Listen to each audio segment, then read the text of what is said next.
Ilmu Halimun menghilang dalam kabut.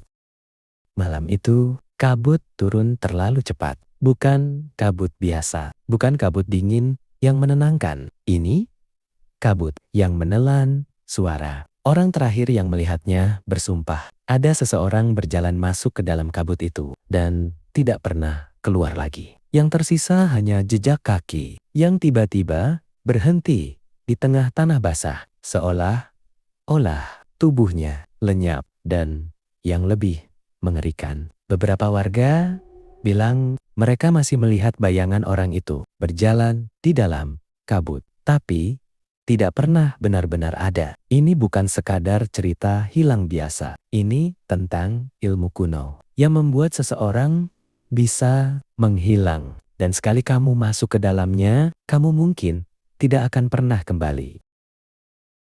Di sebuah desa terpencil di kaki gunung, kabut bukan hal aneh. Setiap sore, udara berubah dingin dan kabut turun seperti tirai putih.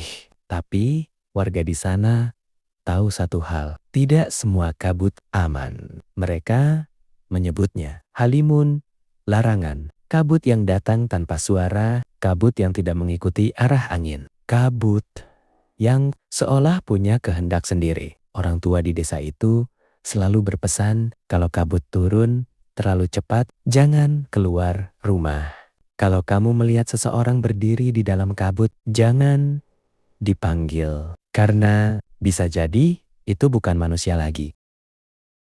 Namanya Arga, seorang pemuda yang tidak percaya tahayul. Dia datang ke desa itu untuk satu tujuan, membuktikan bahwa semua cerita itu hanya mitos. Arga, seorang videografer. Kontennya selalu tentang hal-hal mistis. Semakin menyeramkan, semakin viral. Dan saat dia mendengar tentang ilmu halimun, ilmu yang bisa membuat seseorang menghilang, dia tahu ini akan jadi konten terbaiknya. Warga sudah memperingatkan, jangan main-main sama halimun. Tapi Arga hanya tersenyum. Semua itu cuma sugesti. Dia salah.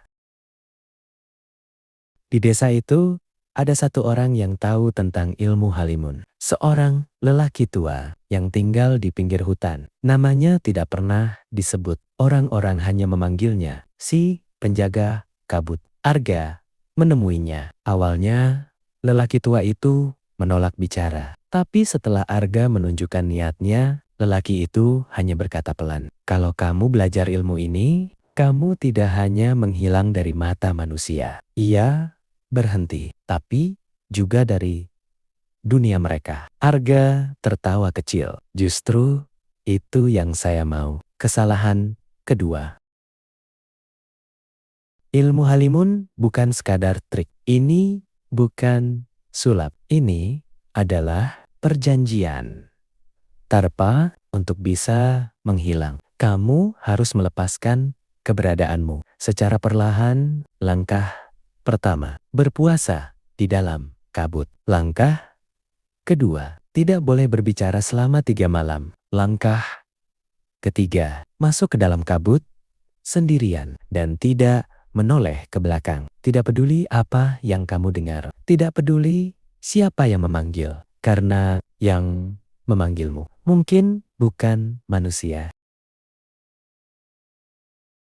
Arga mulai ritualnya. Malam pertama, kabut turun. Dia berdiri di tengah hutan, sunyi, terlalu sunyi. Lalu suara itu muncul, suara wanita memanggil namanya. Arga, dia yakin itu hanya halusinasi, tapi suara itu semakin dekat, semakin jelas, seolah berdiri tepat di belakangnya. Dan saat dia hampir menoleh, dia ingat pesan itu. Jangan menoleh. Kalau kamu menoleh, kamu tidak akan kembali.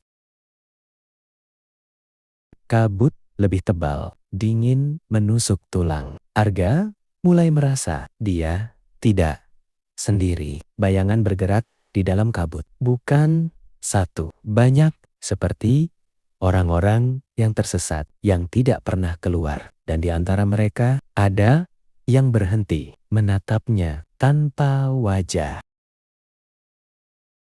Ini malam penentuan. Arga harus masuk lebih dalam. Kabut kali ini tidak seperti sebelumnya, lebih berat, lebih gelap, seolah bukan kabut, tapi sesuatu yang hidup langkah demi langkah. Dia berjalan. Lalu suara itu kembali. Tapi kali ini bukan suara asing. Itu suara ibunya. Arga pulang. Langkahnya berhenti. Dan untuk pertama kalinya, dia ragu. Keesokan harinya, Arga tidak ditemukan. Kameranya ditemukan di tanah. Masih menyala. Rekaman terakhirnya hanya kabut dan suara langkah kaki yang berhenti tiba-tiba, tanpa jejak, tanpa tubuh, tanpa tanda. Seolah dia tidak pernah ada. Tapi beberapa warga bilang saat kabut turun, mereka melihat seseorang berjalan di dalamnya, memegang kamera, mencari jalan keluar, tapi tidak pernah menemukan akhir dari kabut itu. Rekaman itu belum selesai. Saat warga memutar ulang kamera Arga, mereka menemukan sesuatu yang tidak seharusnya ada. Di balik kabut putih itu ada sosok lain berdiri tepat di belakang Arga. Dan yang paling mengerikan, sosok itu meniru setiap gerakan Arga. Seolah-olah dia bukan manusia lagi, tapi bayangan yang sedang belajar menjadi dirinya.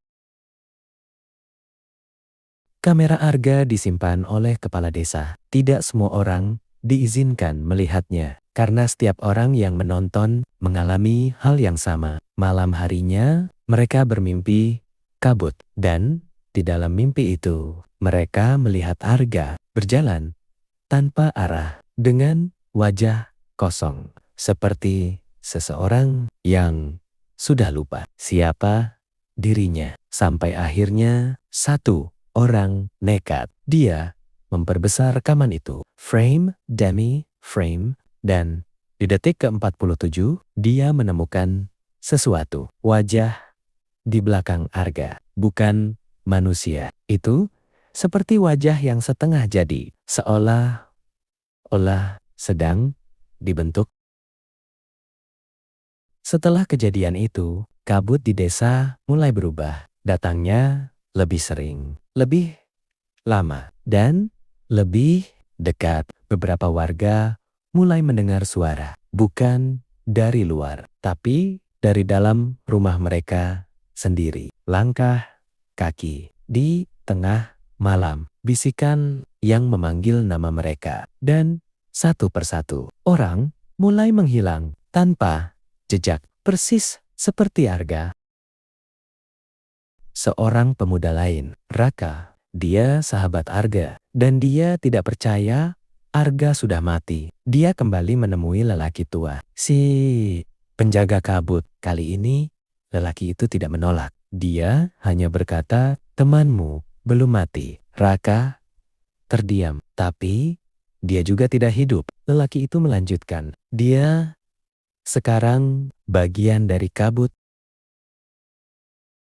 Menurut lelaki tua itu, kabut bukan sekadar fenomena alam. Itu adalah gerbang dunia yang berdampingan, tempat semua yang hilang dikumpulkan. Tapi mereka tidak tinggal di sana sebagai manusia. Mereka berubah pelan-pelan.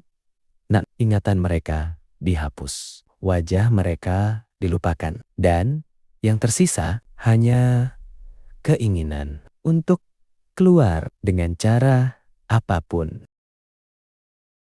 Makhluk di dalam kabut tidak bisa keluar sendiri. Jadi mereka mencari cara. Mereka meniru gerakan, unggat, suara, wajah. Mereka menunggu seseorang masuk ke dalam kabut, lalu menggantikan mereka. Satu keluar, satu terjebak. Dan menurut lelaki tua itu, Arga sudah hampir selesai digantikan.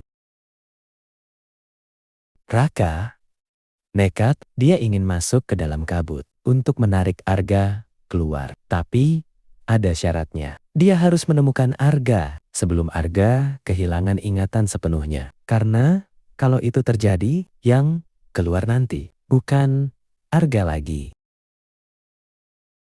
Malam itu, Raka berdiri di tepi hutan. Kabut turun lebih cepat dari biasanya. Tanpa suara, tanpa angin. Dia melangkah masuk. Dingin langsung menyelimuti tubuhnya. Dan dalam hitungan detik, dunia berubah. Tidak ada suara burung. Tidak ada angin. Hanya langkah kaki. Tapi bukan langkahnya.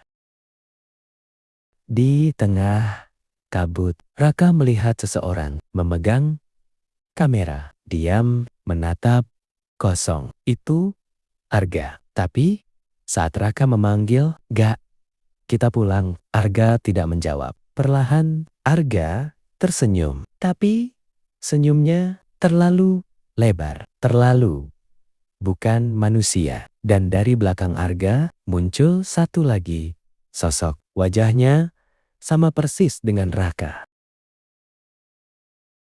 Keesokan harinya, warga melihat seseorang keluar dari kabut. Dia berjalan pelan, lemah, dan saat ditanya, "Raka?" dia mengangguk. Tapi saat seseorang melihat matanya lebih dekat, tidak ada refleksi. Kosong, seperti tidak ada jiwa di dalamnya. Dan di kejauhan, kabut masih belum hilang, seolah masih menunggu orang berikutnya.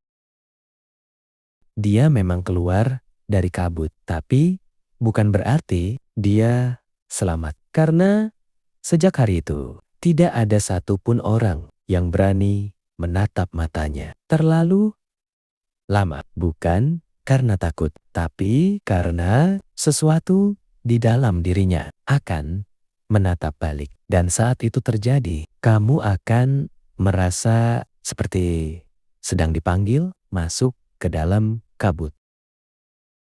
Orang yang keluar dari kabut itu disebut Raka. Secara fisik, dia sama. Wajah, suara, cara berjalan. Tidak ada yang aneh. Tapi warga desa tahu sesuatu tidak pulang bersamanya. Raka menjadi pendiam. Sering berdiri lama menghadap ke arah hutan. Kadang tersenyum sendiri seperti sedang melihat sesuatu yang tidak terlihat. Dan setiap kabut turun, dia selalu berada di luar rumah, seolah menunggu.